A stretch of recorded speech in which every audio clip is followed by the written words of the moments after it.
بسم اللہ الرحمن الرحیم، السلام علیکم۔ فتویٰ آن کرنٹ ایشوز کے ساتھ میں ہوں آپ کا میزبان علی امیس اور آپ دیکھ رہے ہیں پیغام ٹیلی ویژن۔ امید کرتے ہیں کہ آپ جہاں ہوں گے خوش ہوں گے، بخیر وفیت ہوں گے اور اپنی زندگی کو نہایت ہی اچھے طریقے سے گزارتے ہوں گے۔ حسب معمول پیر اور جمعرات کو آپ کی خدمت میں حاضر ہوتے ہیں جی، آپ کے شرعی مسائل کا حل لے کر، اور یہ پروگرام آپ کا اپنا ہے اور پروگرام کا جو ٹائٹل ہے آپ کو بتاتا ہے کہ فاسألوا اہل الذکر ان کنتم لا تعلمون، بس سوال کرو اہل علم سے اگر تم نہیں جانتے۔ ہمارا پروگرام ڈیزائن اس لیے کیا گیا ہے کہ آپ ہم سے سوال کریں۔ مفتیان کرام کا جو پینل ہے، ملک کے نامور مفتیان کرام کا پینل ہمارے ساتھ موجود ہوتا ہے، ان سے آپ پوچھیں، اپنے شرعی معاملات کا حل جان سکتے ہیں۔ طریقہ بہت آسان ہے، آپ نے ہمیں لائیو کال کرنی ہے، UAN نمبر بھی دیا گیا ہے، نوٹ فرما لیجیے 0421117000 یعنی 0421170000۔ اس کے علاوہ آپ ہمیں یوٹیوب پہ جوائن کر سکتے ہیں جی، پیغام ٹی وی لائیو سرچ کیجیے اور کمنٹ سیکشن میں اپنے سوالات لکھیں، مفتیان کرام سے ان کے جوابات بھی آپ کو لائیو ہی مہیا کیے جائیں گے، ایز ویل ایز آپ ہمیں واٹس ایپ پہ ریچ کر سکتے ہیں۔ نمبر نوٹ فرما لیجیے 0321565200 یعنی 0321565200۔ ہمارے ساتھ الحمدللہ مفتیان کرام کا جو پینل موجود ہوتا ہے، تعارف کا تو الحمدللہ کسی بھی قسم کے محتاج نہیں ہے۔ ہمارے ساتھ پہلی شخصیت فضیلت الشیخ ڈاکٹر مفتی محمد اجمل بھٹی صاحب، انہیں خوش آمدید کہتے ہیں۔ مفتی صاحب السلام علیکم۔ وعلیکم السلام ورحمۃ مفتی صاحب اللہ۔ کیسی طبیعت ہے آپ کی؟ الحمدللہ بہت خوشی ہوئی آپ کو دیکھ کر، ہمیشہ کی طرح اللہ تعالیٰ آپ کو اپنی خاص حفاظت میں رکھے۔ اضحک اللہ سنک۔ جزاک اللہ خیر۔ اور ان کے ساتھ موجود رہی فضیلت الشیخ مفتی عبدالولی خان صاحب، الحمدللہ وہ ممبر پیغام فتویٰ کونسل ہیں، دونوں مفتیان کرام الحمدللہ پیغام فتویٰ کونسل کے ممبر ہیں، انہیں بھی خوش آمدید کہتے ہیں۔ مفتی صاحب السلام علیکم۔ وعلیکم السلام۔ مفتی صاحب مزاج کیسے ہیں آپ کے؟ جی الحمدللہ، ماشاءاللہ، آپ کو بھی دیکھ کر ہمیشہ کی طرح ہمیں خوشی ہوتی ہے اور سیکھنے کو بہت کچھ ملتا ہے۔ اللہ تعالیٰ آپ کو بھی اپنی خاص حفاظت میں رکھے۔ اللہ خوش اور خرم رکھے آپ۔ آمین آمین، جزاک اللہ خیر۔ اچھا جی، مفتی اجمل بھٹی صاحب، شیخ پہلی خبر ہے آج کی، غیرت کے نام پر قتل خلاف اسلام قرار دے دیا گیا ہے۔ اسلامی نظریاتی کونسل کی جانب سے یہ فیصلہ جو ہے اہم قانونی معاملات پر رائے آئی ہے، فیصلہ تو ابھی نہیں، بیسیکلی آپ کہہ سکتے ہیں انہوں نے اپنی رائے پٹ کی ہے، جو کہ آلریڈی چل رہا ہے کہ قانون اس کو بنا سکتے ہیں۔ اب اس سلسلے میں آپ سے جو ہمیں رہنمائی درکار ہے کہ شرعاً آپ نے ہمیں بتانا ہے کہ غیرت کے نام پر قتل کرنا، اس کے بارے میں شریعت کے اندر کہیں نہ کہیں اجازت ملتی ہے یا نہیں؟ شریعت کا اس کے بارے میں کیا رائے ہے اور کیا حکم ہے سر؟ بسم اللہ الرحمن الرحیم، الحمدللہ رب العالمین والصلاة والسلام علی اشرف الانبیاء والمرسلین، اما بعد۔ اسلامی شریعت میں کسی مسلمان کو مارنے کی 3 صورتیں جائز ہیں، لیکن وہ بھی عام فرد کے ہاتھ میں نہیں ہتھیار پکڑایا گیا کہ آپ جاؤ اور بھلا بندے کو مار دو، نہیں، ٹھیک ہے، بلکہ حکومت پکڑے گی، عدالت میں کیس چلے گا، جرم ثابت ہو جائے تو حکومت ہی اس کو ختم کرے گی۔ وہ 3 صورتیں کیا ہیں؟ جی، ایک بندے نے کسی کو ناجائز قتل کر دیا ہے، ناجائز قتل کیا ہے، تو النفس بالنفس، قتل کے بدلے میں قصاص میں حکومت جب جرم ثابت ہو جائے تو اس قاتل کو بھی قتل کر دے گی۔ ٹھیک ہے، اوکے۔ وَلَكُمْ فِي الْقِصَاصِ حَيَاتٌ يَا أُولِي الْأَلْبَابِ، اللہ تعالیٰ کہتے ہیں عقل والو، قصاص میں تمہارے لیے زندگی ہے۔ اور جن معاشروں کے اندر یہ قانون نافذ ہے وہاں دیکھیں قتل و غارت ہوتی ہی نہیں ہے، سال میں اکا دکا واقعات ہوتے ہیں، سال بھر میں، اللہ دن میں نہیں کہہ رہا، مہینوں میں نہیں کہہ رہا، سال میں اکا دکا واقعات ہوتے ہیں۔ اور جن معاشروں میں یہ اللہ کا قانون نہیں ہے وہاں قتل و غارت ایسا ہے جیسے کیڑے مکوڑے مار رہے ہیں۔ اِنَّا لِلَّهِ وَإِنَّا إِلَيْهِ تو رَاجِعُونَ۔ یہ پہلی صورت ہے۔ دوسری صورت ہے کہ کوئی شادی شدہ مرد ہو یا عورت ہو، شادی شدہ ہونے کے باوجود بدکاری کا ارتکاب کرے اچھا، اور 4 گواہوں سے یا اس کے ذاتی اعتراف سے جرم ثابت ہو جائے، پھر بھی حکومت پکڑے گی۔ ٹھیک ہے، خاوند کو اجازت نہیں ہے کہ بیوی کو مار دے، بیوی کو اجازت نہیں ہے خاوند کو مار دے، سالوں کو اجازت نہیں بہنوئی کو مار دے، نہیں، ایسا کوئی غیرت کے نام پر قتل کی اجازت نہیں ہے، عام فرد کو نہیں۔ عام فرد کو اجازت نہیں، حکومت پکڑے گی، جرم ثابت ہو جائے اس کے بعد وہ اس کو ختم کرے گی۔ ٹھیک ہے سر۔ تیسری صورت ہے کہ بندہ اسلام سے منحرف ہو جائے، مسلمان تھا لیکن اب نہیں مانتا اسلامی تعلیمات کو، اچھا، ٹھیک ہے، کسی اور مذہب کی طرف چلا گیا ہے، تو اب اسلامی حکومت اس کو پکڑے گی اور اس کو مارے گی۔ ان 3 صورتوں کے علاوہ کوئی چوتھی صورت اسلام نے نہیں رکھی کہ جہاں انسان کو غصہ آئے، غیرت جاگ پڑی اب، اور وہ باپ اٹھے، بھائی اٹھے، کوئی بہن اٹھے، کوئی بیوی اٹھے، کوئی خامد اٹھے اور وہ کسی کو جا کر ختم کر دے تو یہ قطعاً اسلام اس کی اجازت نہیں دیتا، بلکہ اسلام یہ کہتا ہے من قتل نفسا بغیر نفس او فساد فی الارض فکأنما قتل الناس جميعا، جو زمین میں فساد کرتے ہوئے کسی بے گناہ کو مار دیتا ہے تو وہ ایسا جیسے اس نے پوری انسانیت قتل کر دی ہے۔ اور ایک بندے کو قتل کرنا جان بوجھ کر عمدن، جتنی سخت سزا اس جرم کی ہے اسلامی حدود میں کسی اور جرم کی نہیں ہے۔ اچھا، ذرا غور کیجئے اللہ تعالیٰ قرآن مجید میں کیا فرماتے ہیں، وَمَن يَقْتُلْ مُؤْمِنًا مُتَعَمِّدًا فَجَزَاؤُهُ جَهَنَّمُ خَالِدًا فِيهَا وَغَضِبَ اللَّهُ عَلَيْهِ وَلَعَنَهُ وَأَعَدَّ لَهُ عَذَابًا عَظِيمًا۔ 5 قسم کی سزائیں، اللہ اکبر، جہنم جی، ہمیشہ اس میں رہے گا، اللہ کا غضب بھی ہے، اللہ کی لعنت بھی ہے، اور اس کے لیے عظیم ترین عذاب بھی تیار ہے۔ اس سے بڑھ کے کچھ نہیں ہو سکتا۔ 5 قسم کی سزائیں ایک جرم پر، اور کل قیامت کو مقتول اپنا سر اپنی تھیلی پر رکھ کر اللہ کے عرش کے پاس گھسیٹتے ہوئے قاتل کو لے کر آئے گا، اور کہے گا اللہ پوچھ اس سے کہ اس نے مجھے قتل کیوں کیا تھا، کیا جواب دے گا قاتل؟ اللہ اکبر، قتل اتنا شنیع جرم ہے کہ وہ پہلا بندہ قابیل جس نے اپنے بھائی حابیل کو قتل کیا تھا، آمنہ کے لال صلی اللہ علیہ وسلم فرماتے ہیں قیامت تک جتنے قتل ہوں گے ان سب کا جرم اور گناہ اس قابیل کو بھی ہوگا، کیونکہ دنیا کو قتل کرنے کا طریقہ اس نے سکھایا ہے۔ اللہ اکبر، اب یہ جو واردات ہے کہ جی غیرت کے نام پر، غیرت میں آ کر بھائی نے مار دیا جی، باپ نے مار دیا جی، فار ایگزامپل ایسے، تو یہ بالکل غلط ہے، جائز نہیں ہے۔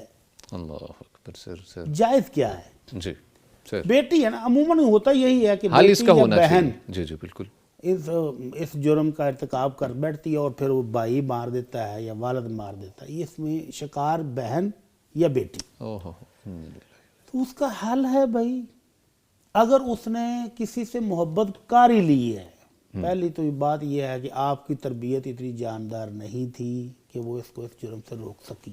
سب سے بڑی بات سر بیس یہ، بالکل آپ کی تربیت میں اگر جان ہوتی، بالکل، آپ اس کو موقع نہیں دیتے، آپ اس کی بر وقت شادی کر دیتے تو یہ یہاں نوبت نہیں آتی۔ بالکل سر، بالکل، آپ نے یا تو اس کو موقع خود فراہم کیا، تربیت میں کمی رہ گئی، یا آپ نے اس کی شادی میں تاخیر کی ہاں، جان بوجھ کر، تو اب اس میں انسانیت کا تقاضا یہ تھا کہ اس کی شادی کر دی جاتی اس کے ساتھ۔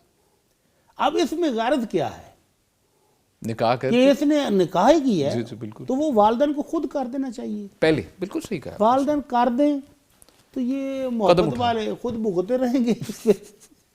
محبت کی یہ شادیاں ہیں یہ عموماً کامیاب نہیں ہوتی ایسے ہی۔ ایک سروے آیا ہے کہ ایک اسلامی ملک میں 70% تقریباً شادیاں 1 سال کے اندر اندر ختم ہو گئیں، اور ان میں میجورٹی لو میرج کی تھی۔ اللہ اکبر، تو یہ محبت کا بخار تو اتر جاتا ہے، چند دنوں میں اتر بہت جاتا جلدی ہے، اتر جاتا ہے، بہت جلدی اتر جاتا بالکل ہے۔ صحیح، جو والدین کی دعاؤں کے ساتھ رخصت ہوتی ہیں، آئے ہائے، والدین کے پیار اور شفقت کے ساتھ رخصت ہوتی ہے، والدین کے پیچھے سے سپورٹ ہوتی ہے، دعائیں ہوتی ہیں، سبحان اللہ، وہ بستی ہیں ساری زندگی، ان بے کو شک سکون ملتا ہے، راحت ملتی ہے، اور جو اس طرح کی محبت کرتی ہیں وہ بیچاری پچھتاتی ہیں۔ اللہ، میرے پاس ایک ایسا کیس بھی آیا علی بھائی اچھا سر، کہ بیٹی کو والدین نے کہا ٹھیک ہے تم نے ہماری عزت نہیں رکھی، علاقے کے بارے میں خاندان میں ہمیں ذلیل کرا دی ہے، ٹھیک ہے۔ بیٹی کو اور داماد کو گھر بلایا، کہا یہ گھر ہے، اس میں جتنی چیزیں نظر آتی ہیں جو اٹھا سکتے اٹھا لو، اچھا، جو لینا لے لو، لیکن آج کے بعد ہمیں نظر نہیں آنا۔ اللہ اکبر، ہم معاشرے میں ہم نے بھی تو جینا ہے، بے شک سر، والدین تو بیچارے ان کے سر جھک جاتے ہیں، عزت ہی ہوتی ہے، عزت ہی ہوتی ہے نا جس کو وہ لے کر پھر رہے ہوتے ہیں۔ بالکل سر، تو وہ کہتے ہیں جب ہماری معاشرے میں عزت نہیں رہی تو جب تم دوبارہ ہمارے اسی معاشرے میں آؤ گے تو ہمیں مزید تکلیف پہنچے گی، لہذا آج کے بعد جو لینا ہے لے لو لیکن آئندہ ہمیں نظر نہیں آنا۔ اب وہی بیٹی اس نے میرے سے بھی رابطہ کیا اچھا، کئی سالوں کے بعد، اچھا، روتی ہے، بل بلا کے روتی ہے، بلک بلک کر روتی ہے کہ میرا والدین کو ملنے کو بڑا دل کرتا ہے۔ اللہ اکبر، والدہ بھی تھوڑا نرم ہوگی، والدہ کا دل نرم والد- ہوتا ہے، والدہ کا دل نرم ہو گیا، والدہ نے کہا کہ چلو اس کو اجازت دے دیتے، ایک دفعہ آ کر مل جائے، والد کہتا ہے نہیں، اوئے ہوئے ہوئے ہوئے اللہ۔ اگر وہ اس گھر میں نظر آئی تو پھر وہی غارت والا معاملہ کہ میں تمہیں بھی مار دوں گا، تمہیں بھی مار دوں گا۔ تو اس کا حل میرا خیال ہے کہ یہی ہے کہ اگر بیٹی نے یہ قدم اٹھایا ہے تو اس کو مارے نہیں، اس کی شادی کر دیں اور اس کو دعائیں دے دیں، بیچاری غلط قدم اٹھا بیٹھی ہے ہاں جی، تو اس کی ساری زندگی کہیں ٹیڑھی نہ ہو جائے، آخر بیٹی ہے، بیٹی ہے، خون ہے۔ چلے اللہ تعالیٰ اس کو ہدایت دے اور اس کی زندگی میں سکون اور اطمینان دے۔ آمین آمین ثم آمین۔ بہت شکریہ مفتی صاحب، ایک تو آپ نے حل بھی بتا دیا اور شرن جو معاملہ اس کے لیے مفتی عبدالولی خان صاحب، شیخ میں چاہوں گا آپ تھوڑا سا بریفلی اگر بتا دیں کہ جو انسانی جان ہے، بیس تو یہ ہے انسانی جان کی اہمیت کا اندازہ نہیں ہے سوسائٹی میں لوگوں کو۔ مفتی صاحب نے بھی تھوڑی سی اختصار کے ساتھ بات کی، میں چاہوں گا آپ بھی اس کے بارے میں بتائیں کہ اسلام نے کیا امپورٹنس دی ہے ایک انسانی جان کو۔ انسانی جان کی بہت بڑی اہمیت ہے۔ دین اسلام انسانی جان کی حفاظت کا حکم دیتا ہے، اور اسی کے لیے یہ قصاص کا جو حکم جاری ہوا ہے اسی بنیاد پر ہے۔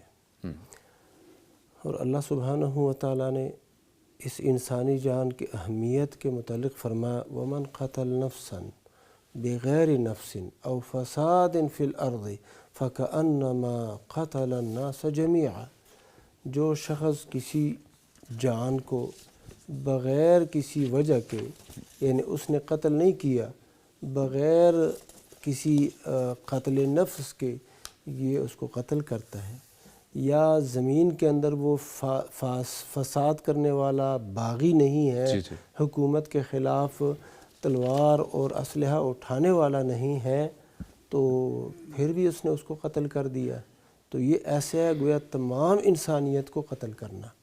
وَمَنْ أَحْيَاهَا فَكَأَنَّمَا أَحْيَا النَّاسَ جَمِيعًا، اور جو ایک جان کو بچا لے، قتل ہونے سے بچا لے، تو یہ ایسے ہے گویا کہ اس نے تمام انسانیت کو بچا لیا۔ بہت بڑا یعنی کہ یہ عمل ہے اور بہت بڑا جرم ہے، یعنی قتل، اور اسی طرح کسی کو قتل سے بچانا، زندگی فراہم کرنا اسے، یہ بھی بہت بڑا عمل ہے۔ بے شک سے تو یہ کسی کے لیے بھی جائز نہیں ہے۔ جو جان اللہ نے دی ہے، اللہ ہی کے قانون کے مطابق اس کی جان لی جا سکتی ہے۔ جب اللہ نے اس کی اجازت نہیں دی ہے تو کسی اور کو کیا حق حاصل ہے؟ پھر وہ جان مسلمان ہو تو پھر اس کی عظمت اور شان اور بھی بڑھ جاتی ہے۔ کعبہ کو ڈھانے سے بھی زیادہ جرم کس کا ہے؟ یہ مسلمان کو قتل کرنا۔ سر یہ صحیح حدیث ہے مفتی صاحب؟ صحیح حدیث ہے۔ اور اسی طرح ایک شخص جب قتل ناحق کرتا ہے نا، تو پھر اس کے بعد اس کے لیے تمام جرائم آسان ہو جاتے ہیں اور نیکی کے دروازے اس پر بند ہو جاتے ہیں۔ اللہ کے نبی صلی اللہ علیہ وسلم نے فرمایا لا یزال المؤمن فی فسحۃ من دینہ، مومن شخص اپنے دین کے اندر وسعت اور آسانی میں ہوتا ہے، وہ راحت محسوس کرتا ہے، اعمال سر انجام دیتے وقت، نماز پڑھتے وقت، باقی نیکیاں اس کو یعنی راحت حاصل ہوتی ہے۔ اور اگر کوئی جرم اس سے ہو جائے تو پھر بھی اللہ کی طرف وہ توجہ کر لیتا ہے، توبہ کر لیتا ہے، تو پھر واپس ہو جاتا ہے۔ ما لم یصب دما حراما، جب تک وہ خون ناحق نہ کرے۔ جب خون ناحق کرتا ہے، قتل ناحق کرتا ہے، پھر اس کے اوپر تنگی آ جاتی ہے، پھر وہ نیکی کی طرف اس کا دھیان جاتا ہی نہیں، اور اگر کہیں پر نیکی کرتا بھی ہے تو اس کا دل اس میں تنگ ہوتا ہے۔ شیخ ابن عثیمین رحمہ اللہ نے لکھا ہے کہ یہ جو حدیث مبارکہ ہے اور اس کے ساتھ وہ آیت مبارکہ وَمَنْ يَقْتُلْ مُؤْمِنًا مُتَعَمِّدًا فَجَزَاؤُهُ جَهَنَّمْ، جیسا کہ شیخ صاحب نے فرمایا کہ اس بندے کے لیے جو مومن کو قصداً عمداً قتل کرتا ہے تو اس کی سزا جہنم ہے۔ کہتے ہیں اس کی وجہ یہ ہوتی ہے کہ یہ مومن کو قتل کر دیتا ہے، بعد میں یہ نیکیوں کی طرف راغب تو ہوتا ہی نہیں، نیکیوں میں اس کا دل لگتا ہی نہیں، آہستہ آہستہ یہ دین کا منکر بن جاتا ہے، کافر ہو جاتا ہے، تو پھر اس کے لیے وہی سزا ہوتی ہے جو خالص کافر کے لیے ہوتی ہے۔ تو یہ بہت بڑا جرم ہے، تو اس سے اجتناب لازم ہے، اور یہ غیرت کے نام پر اس طرح قتل و غارت کرنا یہ نہیں ہے۔ اسلام میں کہیں گنجائش نہیں ہے، اسلام اس کی گنجائش نہیں ہے۔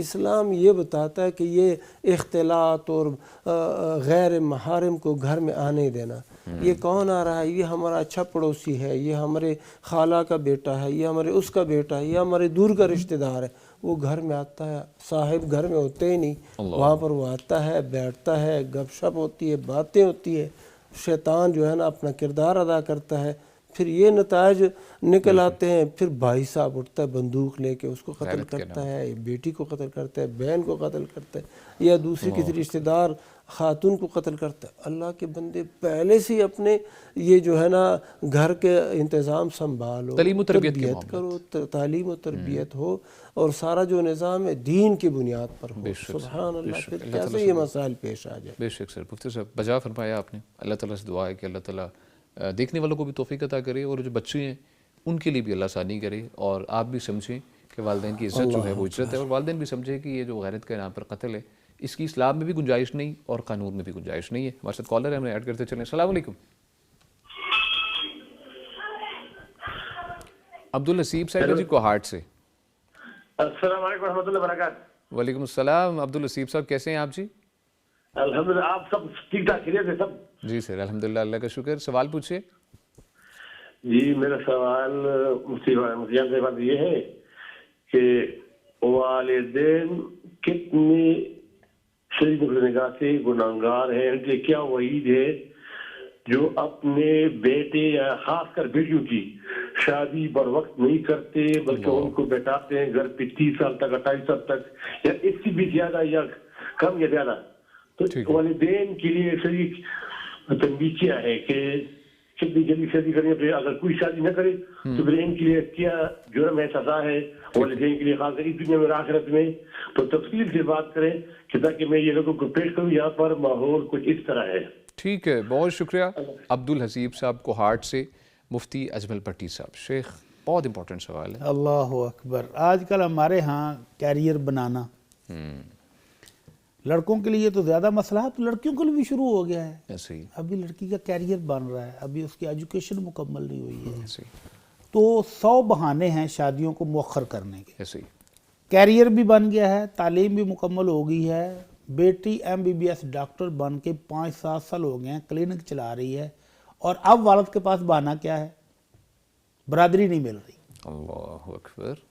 معقول رشتے، ڈاکٹر کے بدلے میں ڈاکٹر آ رہا ہے، obviously سر، ڈاکٹر کے رشتے آ رہے ہیں، لیکن باپ اڑا ہوا ہے، کہتا ہے جی بس میں اس وقت تک شادی نہیں کروں گا جب تک ہماری برادری نہیں ہوگی۔ دادی اڑ جاتی ہے، دادی زندہ ہے، دادی اڑ جاتی ہے، تو بچیاں پریشان ہیں۔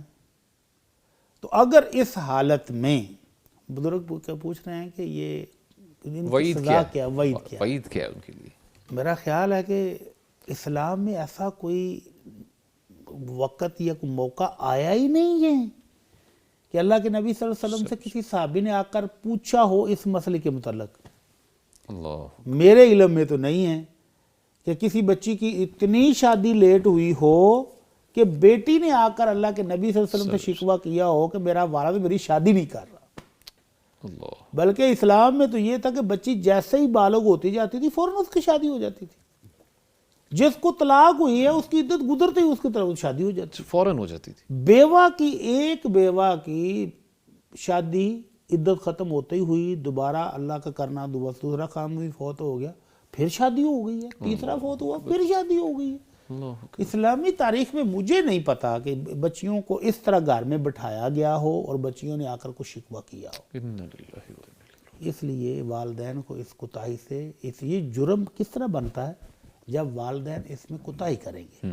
اللہ کے نبی صلی اللہ علیہ وسلم نے ایک عمومی قانون بتایا، کلکم مسئول کلکم راع وکلکم مسئول عن رعیتہ، ہر شخص ذمہ دار ہے۔ والد اپنے گھر کا، اپنے بچوں کا ذمہ دار ہے، اور اس سے اس کو قیامت والے دن پوچھا جائے گا کہ بھائی کیا کر کے آئے ہو۔ بالکل۔ اور اللہ کے نبی صلی اللہ علیہ وسلم نے بشارت دی ہے اس والد کو جس نے 2 بچیوں کو پالا پوسا، اچھی تربیت کر کے ان کو بیاہ دیا، ان کے گھروں میں بھیج دیا، اس کو اللہ کے نبی نے جنت کی گارنٹی دی ہے، جنت کی ضمانت دی ہے، جنت کی خوشخبری دی ہے۔ اور جو ان کو بٹھائے رکھے اور اسی طرح وہ کسی جرم کا ارتکاب کر بیٹھیں سنن اربعہ میں ایک حدیث ہے، اگرچہ اس کی سند میں تھوڑا کمزوری ہے، اچھا لیکن اس موقع پر میرا خیال بیان کر دینی چاہیے سر ارشاد. کہ اگر کوئی شخص اپنی بچی کی شادی، بچے کی شادی بلا وجہ لیٹ کرتا ہے، بلا وجہ، کوئی معقول وجہ ہو تو پھر تو بچے کو بھی صبر کر لینا ایسا چاہیے. ہی ہے. وجہ بھی کوئی نہیں ہے اور جان بوجھ کر والدین تاخیر کرتے ہیں اور پھر بچے کسی جرم کا ارتکاب کر بیٹھتے ہیں، جس کا بھی ہم غیرت کا نام پر تذکرہ کر رہے تھے، کوئی بہودگی کر بیٹھتے ہیں تو اس کا گناہ والدین کو ہوگا، اللہ اکبر.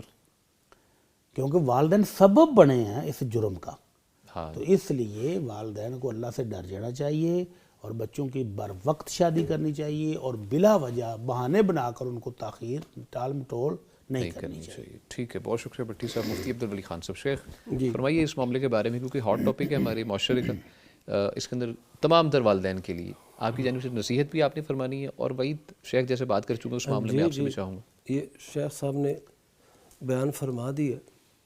ایک حدیث میرے ذہن میں آئی. اچھا اللہ کے نبی صلی اللہ علیہ وسلم نے فرمایا اذا جاءکم من ترضون دینہ وخلقہ فزوجوہ.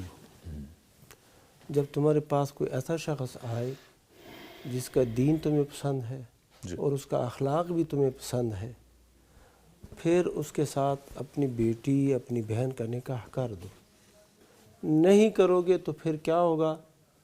فتنہ برپا ہوگا اور بہت بڑا فساد پھیل جائے گا. اللہ اکبر.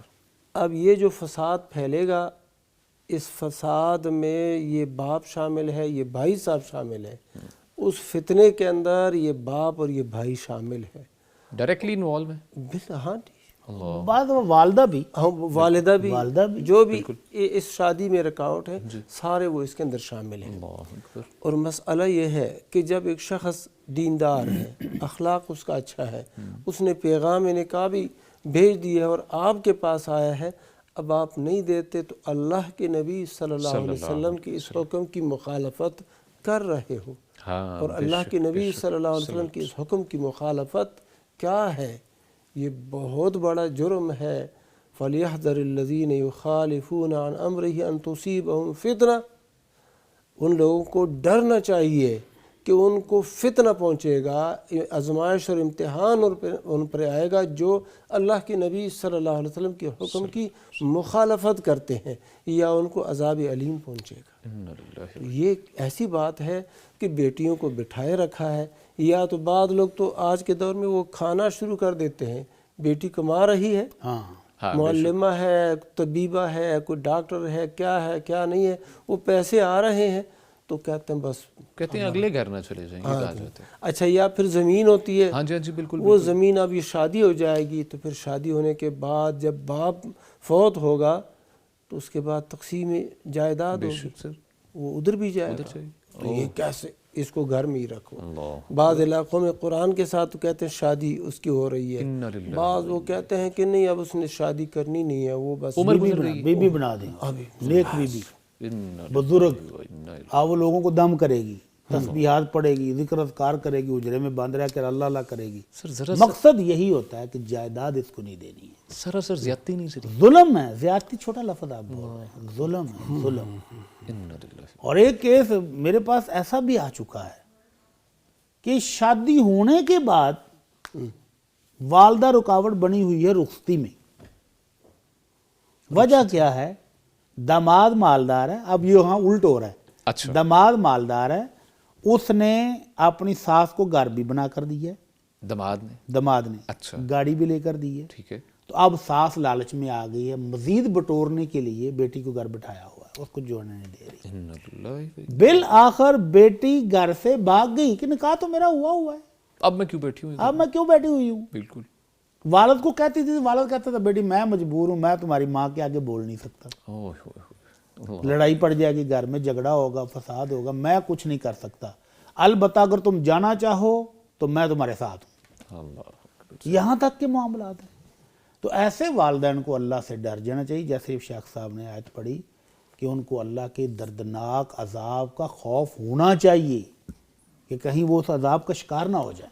اور اللہ کا عذاب سر کیا ہے؟ اگر اللہ المستعان، اللہ المستعان۔ اللہ کا عذاب تو اگر آپ کو سر درد بھی لگ جائے جی جی جی برداشت ہوتی؟ نہیں سر بالکل نہیں. پاؤں پہ کانٹا چبھ جائے برداشت ہوتا ہے؟ اللہ اکبر. تو اللہ کا عذاب ہائے ہائے انا للہ. نام سے خوف کھانا چاہیے، آنے کا انتظار نہیں کرنا بلکہ نام سے خوف کھانا چاہیے۔ اللہ تعالیٰ سے دعا ہے کہ اللہ تعالیٰ ہم سب کو اپنی خاص حفاظت میں رکھے اور یہ جو معاملات ہیں شیخ ان سے دور رکھے، آمین۔ اور اللہ تعالیٰ اپنے عذاب سے ہم سب کو محفوظ رکھے، دیکھنے والے جو ہیں ہم سب کو محفوظ رکھے۔ مفتی صاحب اپنی خبر کی جانب بڑھتے ہیں۔ سیکنڈ ہیڈ لائن جو ہے یہ بھی سر اسی سے ہی ریلیٹ کرتی ہے، لیکن یہاں پر ذرا ڈیفرنٹ معاملہ ہے۔ اب ٹیگ لائن یہ ہے کہ مجھے اپنی بیٹی سے ڈر لگتا ہے۔ یہ ویڈیو ایک سامنے سرکولیٹ کر رہی ہے، پورا پیکج جو آپ کے ہمارے سامنے آیا، اس میں خاتون ہیں وہ اپنی بیٹی کے بارے میں بتاتے ہوئے رو رہی تھی پراپر، کہتی ہیں مجھے اپنی بیٹی سے اب ڈر لگتا ہے۔ وجہ پوچھی ڈر کیوں لگتا ہے، تو کہنے لگی جی وہ اب میرے سے بدتمیزی کرتی ہے۔ بدتمیزی کی ریزن کیا ہے؟ وہ کہتی ہے ممی مجھے جینے دیں، مطلب میرے اوپر کوئی فیصلہ آپ نہ اپنی طرف سے کوئی فیصلہ مجھ پر امپوز نہیں کر سکتے، میں اب جوان ہوں، اب میں اپنے فیصلے خود کر سکتی ہوں۔ انہوں نے کہا مجھے پراپر ڈر لگنے لگا کیونکہ وہ جوائنٹ فیملی سسٹم میں رہ رہے تھے، اس نے کہا کہ آپ میرے اوپر کوئی فیصلہ صادر نہیں کر سکتی۔ اب وہ ہماری جو بہن ہے وہ کہتی ہے مجھے اپنی بیٹی سے ہی ڈر لگتا ہے۔ ان کی یہ جو لائن جب کہا انہوں نے، جب یہ الفاظ جملے کہے، وہ زاروں قطار ہونے لگی۔ انا للہ و انا الیہ راجعون۔ یہی ہے اسلام اور مغرب کا فرق۔ اللہ اکبر۔ وہاں بچوں کو سکھایا لکھایا پڑھایا ہی یہ جاتا ہے کہ آپ بالغ ہو گئے ہو، اب آپ کی یہ زندگی ہے اور آپ ہیں اور دنیا کا موج میلہ ہے۔ والدین کوئی چیز نہیں، بہن بھائی کوئی چیز نہیں، فیملی کوئی چیز نہیں ہے، آپ بھاگ جائیں گھر سے۔ جی جبکہ اسلام کیا سکھاتا ہے کہ بوڑھا بزرگ ہے، جتنا بوڑھا ہو گیا آپ کے لیے جنت بن رہا ہے، آپ نے اس کی خدمت کرنی ہے، اس کی دعائیں لینی ہیں، اس کی عزت کرنی ہے۔ اور بوڑھوں کو حکم کیا ہو رہا ہے کہ گھر کا جو چھوٹا ننا منا پوتا آ گیا ہے، نواسا آ گیا، اس پر شفقت کر کے آپ نے بھی اللہ سے جنت لینی ہے۔ اچھا، تو یہ بونڈنگ رہتی ہے، اینڈ تک رہتی ہے، محبتیں بانٹتے رہتے ہیں ایک دوسرے کے ساتھ، اور اب وہ معاشرے اسی بونڈنگ کے لیے ترس رہے ہیں۔ اچھا ٹھیک ہے۔ مفتی عبدالولی خان صاحب شیخ آپ کی جانب بڑھیں گے اس معاملے کے اندر، شیخ ہمیں بتا رہے تھے اسی معاملے کو آپ کی طرف بڑھائیں گے۔ فرمائیے گا کہ ہماری جو نئی نسل ہے ان کے معاملات ایسے ہیں، نوجوان جو ہیں والدین کے سامنے اکھڑ جاتے ہیں، کھڑے ہو جاتے ہیں اور کہتے ہیں جی ہماری مانیں اور آپ کی ہم نہیں مان سکتے کیونکہ ہم تو بڑے ہو چکے ہیں۔ اس معاملے میں سوسائٹی کے اوپر والدین کے اوپر کیا رول آتا ہے اس معاملے میں؟ یہ جو ہے نا ذمہ داری تمام معاشرے کی بنتی ہے، اہل علم کی بنتی ہے، خطباء علماء کی بنتی ہے کہ وہ اپنے مساجد کے اندر اور اسی طرح دیگر جو پلیٹ فارم ہے خطابات کے، وعظ و نصیحت کے، تو اس کے اندر معاشرے کی اس طرح کی تربیت کی جائے، نصیحت کی جائے، اور والدین جو ہے وہ بھی اپنی اولاد کے بیٹوں کے بیٹیوں کی شروع ہی سے اسلامی تربیت ہو۔ یہ اسلامی تربیت ان کو قرآن سکھاؤ، قرآن پڑھاؤ، اسلامی عقیدہ، پھر اس کے بعد جو ہے نا اخلاق، اسلامی اخلاق، تھوڑا بہت یہ سلسلہ چلے گا، اور پھر رب تعالیٰ کا دین ان کو جو ہے وہ سکھاؤ۔ اللہ سبحانہ و تعالیٰ نے فرمایا وَقَضَىٰ رَبُّكَ أَلَّا تَعْبُدُوا إِلَّا إِيَّاهُ وَبِالْوَالِدَيْنِ إِحْسَانًا۔ تیرے رب نے یہ قطعی فیصلہ کر لیا ہے کہ عبادت اسی رب کی ہوگی اور والدین کے ساتھ احسان اور بھلائی ہوگا۔ اب اس طرح کی آیات جب بچہ سنتا ہے، پڑھتا ہے اور اس کے اوپر غور کرتا ہے، احادیث سنتا ہے، پڑھتا ہے، پھر کچھ نہ کچھ تبدیلی آ جاتی ہے۔ لیکن اگر ایک بندے نے اپنے بیٹے کو دین سکھایا ہی نہیں، اس مسجد کا رخ دکھایا ہی نہیں، مسجد میں ساتھ لے کے گیا ہی نہیں ہے، اب جمعے کے دن بھی آتے ہیں تو کب آتے ہیں؟ جب مولوی صاحب بالکل نماز کھڑی کرنے کے قریب ہو جائے تب آتے ہیں۔ تو جمعے کے دن بھی ٹائم پر تو آ جاؤ، مولوی صاحب کا خطبہ سنو، وعظ و نصیحت سنو، جو اخلاقیات پر مبنی وعظ ہو تو یہ سنو، تو اس طریقے کے ساتھ کوئی فائدہ ہو سکتا ہے، ورنہ ہم بہت دور چلے گئے ہیں اسلام سے اور اس طرح اخلاقیات سے، تو یہ مسائل تو پیش آتے رہیں گے۔ ٹھیک ہے، بہت شکریہ جی۔ کالر بھی ہے مفتی صاحب، آپ کی جانب بھی آئیں گے انشاءاللہ۔ السلام علیکم جی۔ السلام علیکم سر۔ وعلیکم السلام، محمد ارشاد صاحب میں لاہور سے۔ جی سر پوچھیے۔ لاہور سے جی۔ سوال پوچھیے جی۔ سر